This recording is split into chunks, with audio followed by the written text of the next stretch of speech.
இப்போலாம் நம்ம மத்தியானம் வெளியே போய் நின்னா வெயில் ரொம்ப அதிகமாக அடிக்குது. சன்னுக்கு இவ்வளோ எனர்ஜி எங்கேருந்து வருது?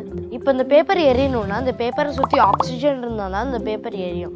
இப்போ இந்த எரியிற பேப்பரை நான் இப்போ அணைக்கணும்னா அந்த ஃபயரில் இருக்கிற ஆக்சிஜன் எடுத்துட்டா அந்த பேப்பர் அணைஞ்சிரும். ஸ்பேஸில் தான் ஆக்சிஜனே இல்லையா, அப்புறம் எப்படி சன் பர்ன் ஆகுதுன்னு இன்னைக்கு பார்க்கலாம். Sun first of all burn ஆகலை, வெடிச்சிட்டு இருக்கு. சன்னில் மோஸ்ட்லி ஹைட்ரஜன் கேஸஸ் தான் இருக்கும்.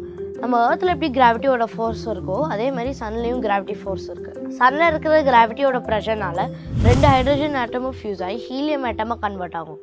இந்த ரியாக்ஷன் பேர் தான் நியூக்ளியர் ஃபியூஷன்னு சொல்லுவாங்க.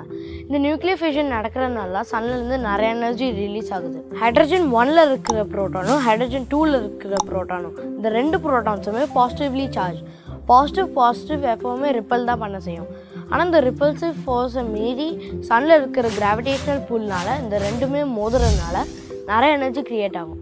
இந்த எனர்ஜினா நம்மளுக்கு லைட்டாகவும் ஹீட்டாகவும் கிடைக்குது. இதே மாதிரி நிறைய ஹைட்ரஜன் ஆட்டம்ஸ் கொலைட் ஆகி எனர்ஜி க்ரியேட் பண்ணுறதுனால சன் பர்ன் ஆகுறதுக்கு ஆக்சிஜன் தேவைப்படாது. நம்ம சன் ஒரு செகண்டுக்கு 600 மில்லியன் டன்ஸ் ஆஃப் ஹைட்ரஜனை 540 மில்லியன் டன்ஸ் ஆஃப் ஹீலியமாகவும் 60 மில்லியன் டன்ஸ் ஆஃப் எனர்ஜியாகவும் கன்வெர்ட் பண்ணி ரிலீஸ் பண்ணிட்டு இருக்கு. 60 மில்லியன் டன்ஸ் ஆஃப் எனர்ஜிங்கிறது ஒரு செகண்டுக்கு 100 நியூக்ளியர் பாம்பு அடித்தா எவ்வளோ எனர்ஜி ரிலீஸ் ஆகுமோ அவ்வளோ எனர்ஜி.